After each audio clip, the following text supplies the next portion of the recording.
Ma'am, regarding po dun sa napabalitang ano ba kayong reaction or nais sabihin tungkol dito? Opo. Ang pagpa-file po ng kandidatura at ang pagwi-withdraw is personal decision po yun. Respetuhin po natin kung ano po ang desisyon ni Senator Bong Go. Ang sa amin naman po, sa unity, ang amin pong adhikain is pagkakaisa. Kaya po, tuloy-tuloy yung pagpapananawagan namin sa lahat ng mga sumusuporta sa Duterte administration na magkaisa po tayong lahat para po sa susunod na taon na eleksyon. Thank you, ma'am.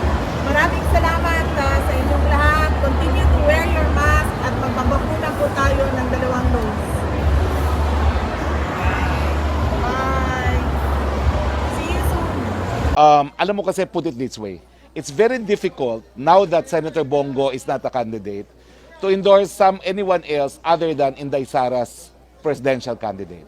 It's just very difficult, very impractical, and of course, you cannot ignore. Hindi mo po pwede baliwalain na namili na yung sinusuportahan mo para sa vice-presidente kung sinong gusto niya maging ulo. Yan po isang napaka-laking dahilan din kung bakit sumapi na po tayo dito sa unit team. Sir, how would you describe the balancing act between the family tapos yung mga kaalyado ni Presidente? Kung magbi-BBM ba sila or hihintayin nila yung pag-withdraw ni Senator? Well, my personal assessment is since Senator Bong Go has said that he will withdraw, that many of, if not all of the President's supporters will find it difficult not to support the choice also of Mayor Inday Sara. Dahil talaga namang lahat ng mga Duterte ay susuporta kay Mayor Inday Sara.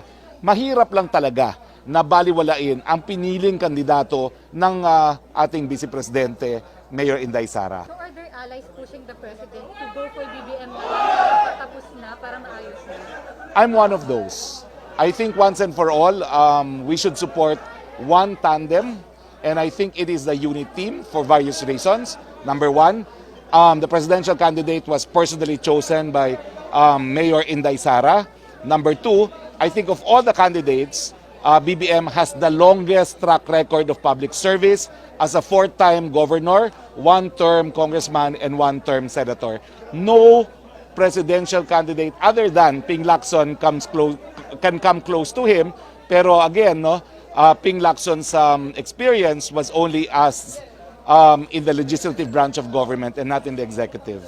Sir, Secretary Evals, is a martial law victim. You also have a record of opposing martial atrocities. How would you reconcile lahat ng I have personally researched that there is no case against Bongbong Marcos for ill-gotten wealth.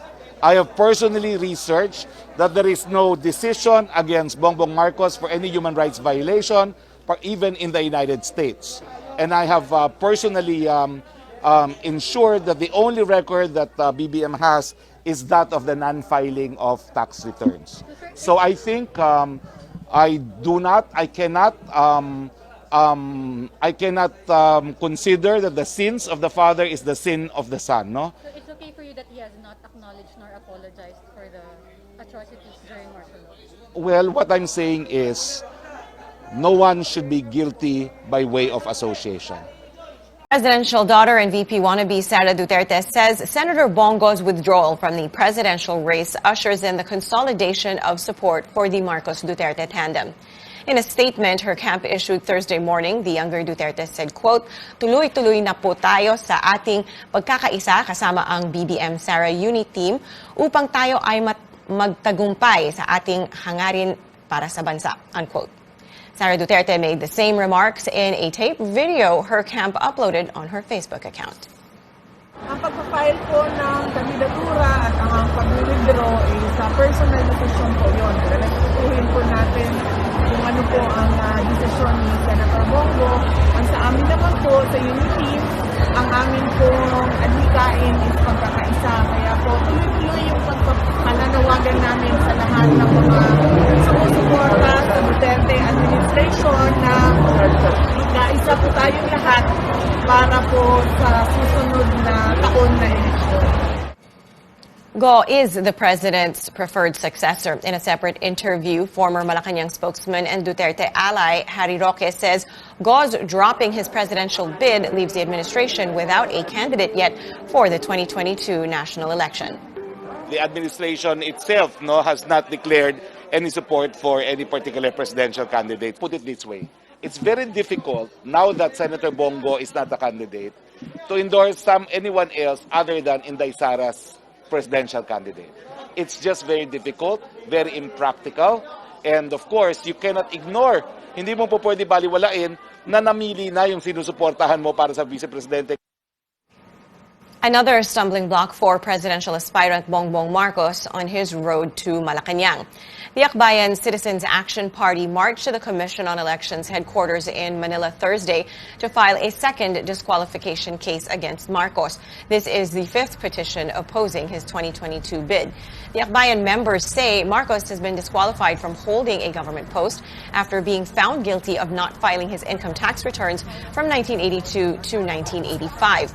Petitioners say although the penalty of a perpetual ban from public office only took effect in 1986, it covers at least a year out of the 4 which Marcos was found guilty of not filing his ITR since the 1985 declaration should have been filed by April of the following year. Hindi natin nahahayaan na makatakbo ulit si Bongbong Marcos kasi yung kanyang pagtakbo ay direktang insulto sa mga mamamayang Pilipino. Mas maraming mga kaso, mas mataas yung tsansa na ma-disqualify sana siya. Marcos's team shrugged off the petition. His spokesperson Vic Rodriguez says this is part of one group's plan to block his candidacy. Rodriguez adds Marcos and his running mate, presidential daughter Sara Duterte, remain focused on helping Filipinos recover from the pandemic. A new disbarment complaint has been filed before the Supreme Court against controversial lawyer Larry Gadon. This is months after he claimed former President Noynoy Aquino died of human immunodeficiency virus, or HIV. The complainants cited his gross misconduct, particularly his blatant violations of several provisions under the Code of Ethics for those in legal practice and the lawyer's oath. The respondents also sought libel charges against Gadon.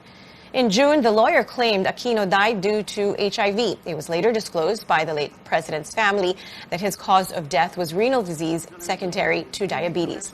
In 2019, Gadon was suspended by the High Court for 3 months for his offensive language towards a Manila-based doctor.